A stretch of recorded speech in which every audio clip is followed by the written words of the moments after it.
আব্বা আব্বা আমি তো নতুন চাকরি পাই আলছি। আমি জানতাম ভূত, আমি জানতাম তুই একদিন চাকরি পাইবে, তুই একদিন প্রতিষ্ঠিত হইবে, তুই একদিন সংসারে হাল ধরবে, আমার বেশি দিন দিতে না কষ্ট করার লাগিয়া। আমি জানতাম তোর প্রতি আমার পুরা বেশি আছিন, তুই একদিন চাকরি পাইবে। তো এবার জান তুই কে চাকরি পাইছস?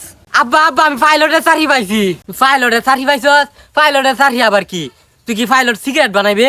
আরে আব্বা পাইলট সিগারেট বানাইতাম। হ্যাঁ রে দেও না মাথা উঠে বিমান যা, আমি বিমান উড়াইয়াম। তুই বিমান উড়াইবে তাহলে এটা মনে হয় শহরেরই চাকরি।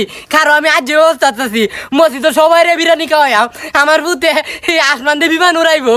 আরে আব্বা আসমান দিয়ে বিমান উড়ানি পাইলট যদি হইতাম তাহলে তো ভালাই আছি। তাহলে তুই কোন দিয়ে বিমান উড়ানির পাইলট হইছস? আব্বা আমি মোবাইলের ভিত্তে বিমান উড়ানির পাইলট হইছি। গুলামের ভিত্তে ক কি মোবাইলের ভিত্তে বলে বিমান উড়ানির পাইলট হইছে, তুই কি জয় খেলার পাইলট হইছস? ও আব্বা এমন এই মনো গুলামের ভূতে কামটা করলো কি?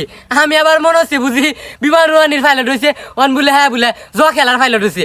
শেষন থেকে জ খেলাত ভর্তি হয়েছ, খেত বাড়ি উড়ানিও না যে জ খেললিয়া গুলামের ফুত এর আর মানুষ বানাইতাম না।